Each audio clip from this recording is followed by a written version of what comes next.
নিঝর, এই ছেলে কিছু বলবা? ইম্পর্টেন্ট একটা কথা ছিল, অনেকদিন ধরে ভাবতেছি বলবো, সুযোগ পাচ্ছি না মনে। আজকে সকাল থেকে মনের ভিতরে অনেক সাহস ফিল হচ্ছে। I love you. আমি তোমাকে অনেক পছন্দ করি। ভুল নাম্বারে ডায়াল করছো, যাও। আমার ফোন থেকে শুধু একটা নাম্বারে ফোন দিন। আমি প্রেম করতে চাই না, ডিরেক্ট বিয়ে। ভালোবাসা অনেক বেশি, যা বলবো তাই করবা? এটা ওই ছেলেটাকে দিবা। নির্ঝর পাঠাইছে আমাকে, এটা দিতে বলছে। খোলো, এটা খুলে পড়ো। অনেকদিন ধরে চেষ্টা করছিলাম তোমাকে ভালো লাগার কথা জানাবো, কিন্তু সাহস করে বলতে পারছিলাম না, অথচ প্রতিদিন ভালো লাগার তীব্রতা বাড়ছিল। যে এটা পাঠাইছে তাকে গিয়ে সরি বলে দিও। তোমার কনফিউশন সব ক্লিয়ার যে আমি মালটারে পছন্দ করি? পছন্দ বেশি দিন থাকে না, আমি তোমাকে ভালোবাসি। তুই একটা জিনিস, তাহলে আমার ভালো লাগছে, তুই আজকে থেকে আমাদের সাথে আড্ডা দিবি। এক পরিচয় সমস্যা নাই, এভাবে শুরু হয়। ফার্স্টে ফ্রেন্ডশিপ, দেন ভালো লাগা, দেন ভালোবাসা। আমি প্রেম করবো না, বিয়ে করবো।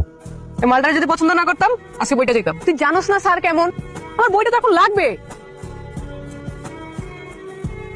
আসসালামু আলাইকুম। একটা অর্ডার ছিল, প্রশ্ন এটা পেমেন্ট দিতে হবে না, এটা পেমেন্ট করা হয়ে গেছে। আপনি যদি চান টিপ দিতে পারেন।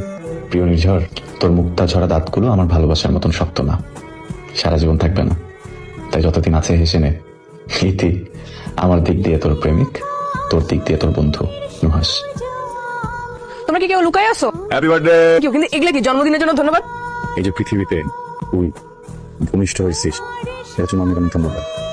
আমি খুব ভালো করে জানি তুই আমাকে ভালোবাসিস না। কেন যেন মনে হয় তুই কখনো আমাকে ভালোবাসবি না।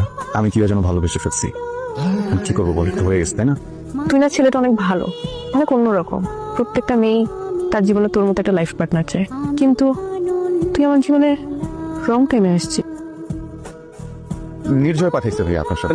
আমার যা বলার ছিল আমি সেদিন বলে দিছি তো। আবার আপনার জীবনে হয়তো আজ পর্যন্ত অনেক মেয়ে আসছে, বা হয়তো আসে নাই, কিন্তু ট্রাস্ট মি, নির্ঝয় এমন একটা মেয়ে, এই মেয়ে যদি কারো জীবনে আসে আর এই মানুষটা যদি নির্ঝয়কে না রাখতে পারে, এর থেকে বোকার কেউ নেই পৃথিবীতে। মানে এমন মেয়ে একবার চলে গেলে আর কখনো খুঁজে পাওয়া যাবে না ভাইয়া, লাইফ টাইমে কখনো আসবে না। আপনি 1000টা মেয়ে নিয়ে আসেন, 1000টা মেয়ে আপনাকে একসাথে ভালোবাসো। নির্ঝরের একার ভালোবাসার কাছে না, এই সম্মিলিত ভালোবাসা হেরে যাবে ভাইয়া। চোখ দেখছেন, সৎ সরল, ওর কথা রাজি হয়ে যান, এরপর দেখবেন আপনি আর ওকে ছাড়বেন না। আমি হলে তো কখনোই ছাড়তাম না। তুই যদি মেয়ে হইতি আমি তোরে বিয়ে করে ফেলতাম।